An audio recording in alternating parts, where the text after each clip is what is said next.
Hi friends, welcome to honey stories. నేను మీ లక్ష్మి. అసలు love and war 107 episode యార్. జాను తీసుకురావడానికి రూమ్కి వెళ్ళారు.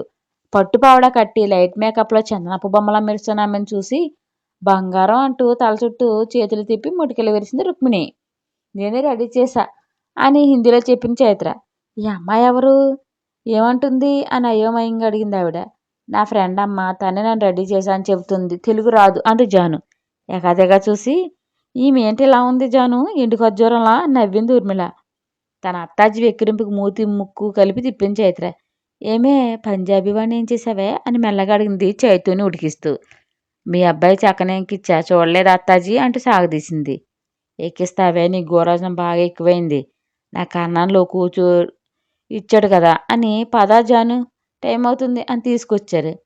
అమ్మ కొడుకు ఒకటే డప్పు, మార్చి మార్చి కొడతారబ్బా అని గింజుకుంటూ వచ్చింది. దేవ ఆతరంగా చూస్తున్నాడు తన నిచ్చెలు ఏ రూపంలో మారిందని. రాజస్థానీ పడతలా మారిన తన దేవేని ఆశ్చర్యంగా చూస్తున్నాడు. బయట వాళ్ళ సంగతి అటుంచి తనే గుర్తుపట్టలేని విధంగా రెడీ అయింది చైత్ర. పెదవుల మీద చిరునవ్వు నాట్యం చేయగా, నా బంగారం ఇందులో అయినా వదిలిపోతుంది, ఇలా కూడా బాగున్నావే అనుకుని అలాగే చూస్తున్నాడు. తన పతి వైపు చూడకుండా తిప్పుకుంటూ వెళ్ళింది. బాగా కాలుతున్నట్లుంది అని మనసులో నవ్వుకున్నాడు. ఏంటి నాన్న నవ్వుకుంటున్నావు అంటూ పక్కన కూర్చున్నారు రవీంద్ర. నీ కోడలు అలక చూసి బిగ్ డాడీ సాధిస్తుంది అన్నవాడు. ఏం చేసినా వైఫైలని చుట్టూనే తిరుగుతుంది నా కోడలు, నిమిషం కూడా నేను వేడకుండా అని స్మైల్ ఇచ్చారు.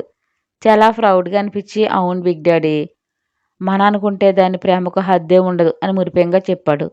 త్వరగా ఈ సమస్య తీర్చుకుని అన్న, బేబీ పేషెన్సీకి కూడా హద్దు ఉంటుంది. తనకుండదా తన భర్తతో తన ఫ్యామిలీతో సంతోషంగా ఉండాలని అన్నారు రవీంద్ర. హా బిగ్ డాడ్, దాన్ని బాగా చూస్తూ కూడా నేనేం చేయలేకపోతానని గిల్టీ ఫీల్ తినేస్తుంది. అన్నీ నా చేతిలో ఉన్నట్టుగా అనిపించినా ఏదో అవాంతరం వచ్చి పడుతుంది, చాలా హెడేక్గా ఉంటుంది అని అసహనంగా అన్నాడు దేవ్. భుజం తట్టి టెన్షన్ పడకు, ఒక చిక్కుముడి విడితే మిగతావన్నీ వాటంతటా అవే సాల్వ్ అవుతాయి పద అంటూ లేచారు రవీంద్ర. అంతలోనే వేద్ కూడా రావడంతో ముగ్గురు జాను దగ్గరికి వెళ్ళారు. జానుని పీటల మీద కూర్చోబెట్టారు రుక్మిణి, ఊర్మిళ. బాలా, ముందు మీరిద్దరు అక్షింతలు వేయండి. రుక్కు నీ చేత్తో అమ్మాయికి పుట్టి పెట్టి గంధం పూయి అంది బామ్మ. రోషిని కుంకుమ గంధం అందించగా జానుకి బొట్టు పెట్టి గంధం పూసి అక్షం తీసుకుని ఇద్దరు జంటగా వేశారు. ఫోటోగ్రాఫర్ ప్రతి దృశ్యాన్ని తన కెమెరాలు బంధిస్తున్నాడు.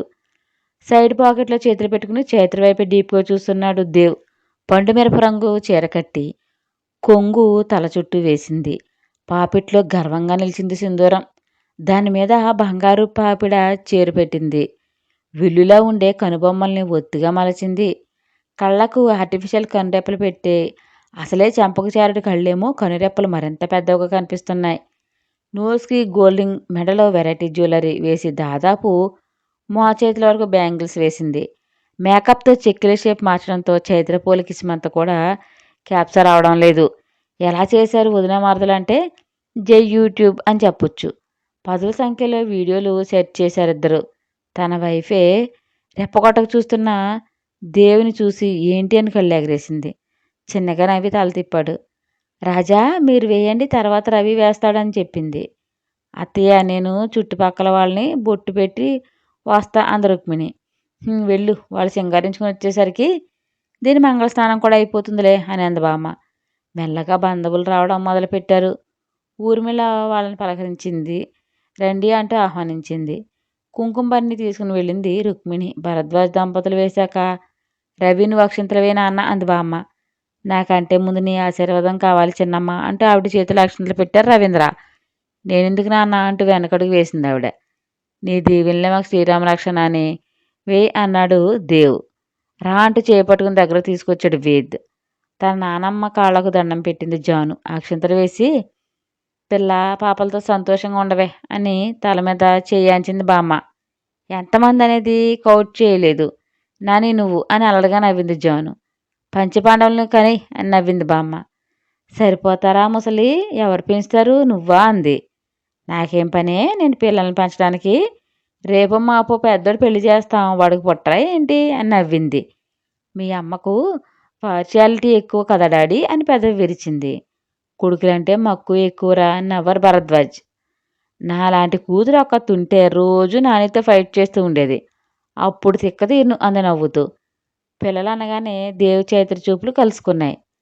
రవీంద్రతో సహా దేవ్, వేద్ అందరూ అక్షంతలు వేసి పక్కకు వచ్చేశారు. Janu friends, Urmila, kitty party friends అందరూ వచ్చారు. ఇల్లంతా మనుషులతో నిండిపోయి కోలాహలంగా మారి పెళ్లి సందడి మొదలైంది.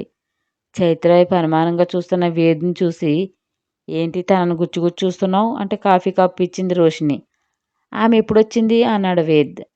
తెల్లవారుజామున విద్యుత్ తీసుకొచ్చి డ్రాప్ చేశాడు. నువ్వు చూడలేదా? తను జాను కాలేజ్ ఫ్రెండ్, రాజస్థానీ పడతి, బాగుంది కదూ అని వారకంట వేద్ని చూసింది ఆమె. నార్త్ ఇండియన్స్ బాగుంటారు అని నువ్వేంటి పనుల మీద దాడి చేస్తున్నావు? రెస్ట్గా ఉండు, టైర్డ్ అయిపోతున్నావు అని కాఫీ చిప్ చేస్తూ నిన్ను ఒకటి అడగొచ్చా అన్నాడు. పర్మిషన్ అవసరం లేదనుకుంటా అని స్మైల్ ఇచ్చింది. దేవ్ వైఫ్ చైత్ర ఈ మ్యారేజ్కి రాదా? తను జానీకి బెస్ట్ కదా అని అడిగాడు. వెయిట్ దేవ్, నేను అడుగుతా. అవును, తను ఈ ఇంటి కోడలు, అలా రాకుండా ఎలా ఉంటుంది? అది తప్పు కదా. ఏమైనా ఇష్యూ ఉంటే అది తర్వాత తెలుసుకోవాలి. కోడలుగా తనకంటూ కొన్ని రెస్పాన్సిబిలిటీ ఉంటాయి కూడా. చూసావా, నీకు వచ్చిన థాట్స్ నాకు రాలేదు, ఇప్పుడే చెబుతా ఉండు అంటూ వెళ్ళబోయింది. చేయి పుచ్చుకుని లాగి, ఏంటి చెప్పేది అని సీరియస్గా మొహం పెట్టాడు వేద్. నువ్వు అనదే వేద్ అంటూ అమాయకంగా చూసింది రోషిని. కళ్ళు చిన్నగా చేసి అదో రకంగా చూశాడు. పెదవంచుని నవ్వు దాచి ఏంటి అన్నట్టు కళ్ళు ఎగరేసింది. ఇరిటేటింగ్గా చూస్తూ, నన్ను టీచ్ చేస్తున్నావు కదూ డాక్టర్, అలాగే అనుకో అని నవ్వి, అతిగా ఆలోచించి ఎన్ఆర్ఫీస్ స్పాయిల్ చేసుకోకు వేద్. దేవ్ పర్సనల్స్ నువ్వు ఇన్వాల్వ్ అవ్వడం సభ్యత అనిపించుకోదు. మనుషుల మనసత్వాలను అంచనా వేసే తనకు తెలియదా తన ప్రేమించిన మనిషి ఎలాంటిదనేది? సో మైండ్లో నెగిటివ్ థాట్స్ తీసేయి, చెల్లెలి పెళ్ళిని ఎంజాయ్ చేయి అని నవ్వింది. ఉదయాన్నే క్లాస్ ఇస్తుంది డాక్టర్ అని మొహం మండించాడు. పోనీ అలాగనుకో, నా స్టూడెంట్ని అందరి ముందు బెస్ట్గా ఉంచాలి కదా అని అతడికి ఎంతో ఇష్టమైన దరహాసం చిందిస్తూ వెళ్ళింది రోషిని. చిన్నగా నిట్టూర్చి, దేవి ఎవరిని లవ్ చేసి నాకు ప్రాబ్లం లేకపోయిన రోషిని, బట్ చైత్ర అంతగా లవ్ చేయడం నాకు నచ్చడం లేదు. ఒకే సమయాలు పుట్టిన ట్విన్స్ మనస్తత్వం, బిహేవియర్, ఆలోచనలు అన్నీ ఒకేలాగా ఉంటాయి. అది డాక్టర్గా నీకు తెలుసు, కానీ నమ్మడానికి ఎవరూ సిద్ధంగా లేరు. వాళ్ళ మొహాలు చూస్తుంటే నాకు అసహ్యం కలుగుతుంది. మరి దేవికి ఎందుకు ఏమనిపించడం లేదు? మేఘలో ఉన్న చైత్రని ఎలా లవ్ చేయగలుగుతున్నాడు? ప్రేమ గుడ్డిదంటారు, ఇందుకే కాబోలు అన్నాడు వేద్. ఒక మనిషి కోసం మైండ్లోకి వ్యతిరేక భావం కలిగితే అది చెరిగిపోదు. వాళ్ళలో మంచిని చూడలేరు, చెడునే ఊహించుకుంటారు. వేదనే కాదు, రియల్గా కూడా మనం కూడా అలాగే ఆలోచిస్తాం, బట్ ఒప్పుకోలేమంతే. జానుని మంగళస్నానం చేయించి పెళ్లి కూతురుగా ముస్తాబు చేశారు. అసలే పసిడి బొమ్మేమో నవవధువు అలంకారంలో మరింత మెరిసిపోతుంది. కూతుర్ని చూసుకుని మురుస్తూ నుదుటిని ముద్దు పెట్టి సంతోషంగా ఉండరా అన్నారు రవీంద్ర. తండ్రిని హక్ చేసుకుని లవ్ యూ డాడీ అంటే ఎమోషనల్ అయింది జాను. సైలెంట్గా వాళ్ళిద్దరిని వీడియో కాల్ లైవ్లో తన అత్త మాధవ్ చూపిస్తుంది. వీడియో తీసే నెపంతో చైత్ర ఇద్దరిని చూస్తూ కళ్ళనీళ్ళు పారిస్తూ, అమ్మ చూడు బేబీ ఎంత బాగుందో అని నన్ను క్షమించి రవీంద్ర అని ఏడ్చింది. ఫోన్లో మనవరాలను చూస్తూ తమ చేతుల మీద జరగాల్సిన అందాలకు తమ దూరం అయ్యామనే బాధతో కూతురు తలనిమురుతూ, ఈ అందాలన్నీ నీ చేతులారా నువ్వే దూరం చేసుకున్నావు మధు, ఇప్పుడు ఏడ్చిన కరిగిన కాలం తిరిగిరాదు అంది బామ్మ. ఆవిడ థైట్స్ మీద తలవాల్చి, నేను చాలా దురదృష్టవంతురాలినమ్మా, దేవుడు అన్ని సంతోషాలు ఇచ్చాడు, వాటిని నేనే నా చేతులారా నాశనం చేసుకున్న మూర్ఖురాలిని అని ఎగ రాగా విపరీతంగా దగ్గుతూ పక్కకు ఒరిగిపోయింది మాధవి. మధు మధు అంటూ బిగ్గరగారిచింది పెద్దావిడ. సుమ కంగారుగా వచ్చి, ఏమైంది అత్తయ్య అని కింద పడిన మాధవిని చూసి, అయ్యో ఏంటి ఇలా పడిపోయింది అని కష్టంగా లేవదీసి బెడ్ మీద పడుకోబెట్టింది. ట్యాబ్లెట్ తీసి నీళ్లు పోయి అని ఆమెకు వేసి నీళ్లు పట్టించింది బామ్మ. ఇంటి దగ్గర చేసి అన్ని క్రతువులు పూర్తి చేసుకుని కళ్యాణ మండపానికి బయలుదేరారు. ఉదయం నుంచి తనతో ఒక మాట కూడా మాట్లాడిన తన నిత్యాలను చూసి మండుతున్నాడు దేవ్. తోక మీద ఏకలా ఉదయం నుంచి కూడా జాను నటి పెట్టుకునే ఉన్న చైత్ర పాప, రోషిని, రుక్మిణ ఒకే కారులో బయలుదేరారు. డ్రైవర్ని పంపేసి కార్ డ్రైవింగ్ తను తీసుకున్నాడు దేవ్. నువ్వెందుకు కన్నా డ్రైవ్ చేస్తున్నావు, డ్రైవర్ ఉన్నాడు కదా అంది ఊర్మిళ. వదిన కోసం అనుకుంటా చిన్న మామ్ అంది నవ్వుతూ జాను. ఆ ముచ్చిమోహన్ దాని కోసం ఏం కాదు, నీ కోసం అని మిర్రర్ నుండి చైతన్య చూశాడు. ఇది ఏం చేసింది నాన్న అని గుర్రుగా కొడల వైపు చూసింది ఊర్మిళ. తనకేం పట్టనట్లు దిక్కులు చూస్తుంది పిల్ల. ఉదయం నుంచి మోగనం పట్టింది మామ్, నన్ను అన్నోన్ పర్సన్లా ట్రీట్ చేస్తుంది అని పళ్ళు నూరాడు. ఏంటి బలిసిందా అంటూ చైతు జబ్బ పట్టుకుని లాగి, ఏం రాగమే నా బిడ్డను సతాయిస్తున్నాను కోపంగా నటించింది. క్యా అంటూ అర్థం కానట్టు మొహం పెట్టింది చైతు. పాప ఎక్స్ప్రెషన్స్కి పక్కుని నవ్వింది రోషిని. వదిన ఆడుకుంది చాలు, పాపం అన్నయ్య అంది జాను. మళ్ళీ క్యా అంది. ఊరు తినేసాలో అని గుర్రుగా చూశాడు దేవ్. ఇంకోసారి క్యా అంటే నోట్లో క్యారెట్ కూర తన దొంగ మొహం అంటూ గయ్యమంది ఊర్మిలాంటి. వాళ్ళని ఇరిటేట్ చేయాలని గట్టిగా ఫిక్స్ అయ్యి క్యా బోలో అని అమాయకంగా మొహం పెట్టింది చైత్ర. చిన్నమామ గట్టిగా ఫిక్స్ అయింది మిమ్మల్ని ఆడుకోవాలని, చూసుకోండి అని నవ్వింది జాను. ఆడుకోవడం మీకే వచ్చా, మాకు రాదా ఏంటి? నేను రాజస్థానీ పర్సని, మీరెవరో నాకు తెలియదు. సో ఫ్రెండ్ పెళ్ళికి అతిథిగా వచ్చా, మర్యాదలు బాగా చేయండి, ఏమైనా తగ్గినా నా తడాకా చూపిస్తా ఈ అమ్మ కొడుక్కి కలిపి అని వార్నింగ్ ఇచ్చింది. అమ్మని ఎంతకు తెగించావే, వేసం మార్గని ధైర్యం వచ్చేసింది నీకు అంది ఊర్మిళ. యాటిట్యూడ్ లుక్ పాస్ చేసింది చైత్ర. సిటీలో కళ్యాణ మండపం విద్యుత్ దీపాలతో వెలిగిపోతుంది. రకరకాల పూలతో అందంగా డెకరేట్ చేశారు ఈవెంట్ వాళ్ళ మండపాన్ని. కార్ స్టాప్ చేసి డోర్ తీసుకుని కిందకి దిగాడు దేవ్. జాను దిగని తను డోర్ తీసుకుని దిగింది ఊర్మిళ. జాను దిగాక సైడ్ నుండి రూమ్కి తీసుకెళ్లారు. సెక్యూరిటీ చీఫ్ని పిలిచి ఆరాలు అడిగాడు దేవ్. అతడు అన్నీ చెబుతుంటే ఓకే, కేర్ఫుల్ చూసుకోండి, ఏ చిన్న మిస్టేక్ రాకూడదు, వీఐపీలు వస్తారు అని ఆర్డర్ వేసి లోపలికి వెళ్ళాడు. కాసేపటికి గెస్టులు రావడం మొదలుపెట్టారు. బడా పారిశ్రామికవేత్తలందరినీ పెళ్లికి ఆహ్వానం వెళ్ళింది. రాజకీయ నాయకులు, రవీంద్ర గారితో సహా ఉద్యోగులు, స్నేహితులు అందరూ పెళ్లికి హాజరయ్యారు. ముగ్గురు అన్నదమ్ములు త్రిమూర్తిలా నిలబడి వచ్చే అతిథులందరినీ విష్ చేస్తున్నారు. చేయెత్తు మనుషులు, ఎత్తుకు తగ్గ శారీరక సౌష్ఠవంతో వయస్సు పెరిగిన తగ్గని వన్నెతో వచ్చిన అతిథుల్ని వీరే ఆకట్టుకుంటున్నారు. వేద్ మరోవైపు అరేంజ్మెంట్ చూస్తూ బిజీగా ఉన్నాడు. పిలవని పేరంటానికి అతిథిలో వచ్చాడు బ్లాక్ షిఫ్. మేఘ మిస్సింగ్తో తను మనశ్శాంతిగా ఉండలేకపోతున్నాడు. దేవ్ ఏదో చేశాడని బలంగా నమ్ముతూ అతని మనుషుల్ని దేవ్ విదుర్ వెనుక షాడోల్ని చేశాడు. ఇసుమంత కూడా ఇన్ఫర్మేషన్ దొరక్క పిచ్చి పట్టినట్లవుతుందని చెప్పొచ్చు. మేఘాన్ని హైడ్ చేసి ఆమె ప్లేస్లో చైత్రగానే ఉందేమో అని ఇంట్లోని స్వై చేయించాడు. అక్కడ ఎలాంటి క్లూ దొరకలేదు. అందుకే తనే స్వయంగా చూడాలని గేటప్ మార్చుకుని పెళ్ళికి వచ్చాడు.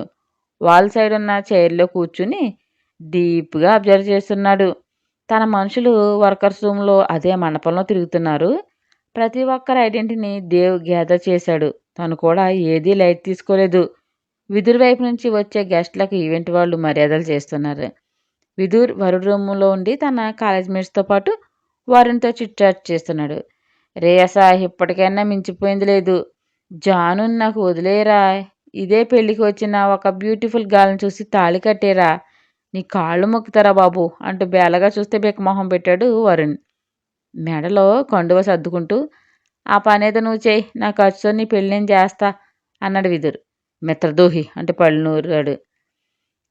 నా శివంగాని పిలవనా అని కళ్ళు ఎగరేశాడు విదుర్. వద్దులే, పెళ్లి మండపం కూడా చూడకుండా పరిగెత్తిస్తుంది అని అలకగా అన్నాడు వరుణ్. గుడ్ క్యాచ్, ఒడి దగ్గర పెట్టుకుని ఉంటే అని బొంగమూత్తట్టాడు. ఈ అమ్మాయిలకి ఇదేం మెంట్లో నాకు అసలు అర్థం కాదు. బ్యూటీస్ అందరూ వెదలకే పడతారు, ఎందుకంటావు అని బొగ్గను వేలుపెట్టి మరీ చించాడు వరుణ్. అంటే నీకు నువ్వేకే తప్పించుకుంటున్నావా, నువ్వు మంచివాడవని అంటూ ఎగాదిగా చూశాడు విదుర్. కోర్స్ మనం జెంటిల్మెన్స్ రా అంటూ స్టైల్గా హెయిర్ కొంబో చేశాడు. అవునవును, ఎవరి డప్పు వాడే కొట్టుకోవాల్సిన ఆధునిక యుగం, కానీ నీకు అలా సాగుతుంది.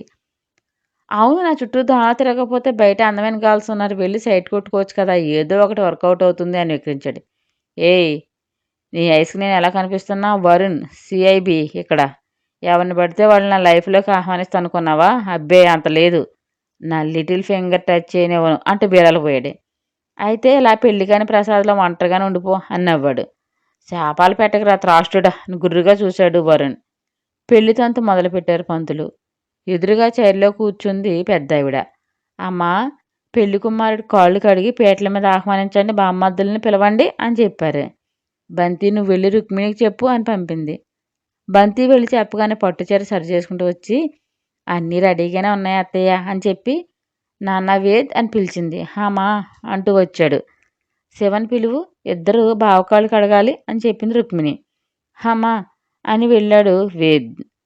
పంతులు గారి పిలుపుతో విదుర్ని తీసుకొచ్చారు. తన బావలు తన కోసం వెయిట్ చేయడం చూసి సన్నగా విజులు వేశాడు విదుర్.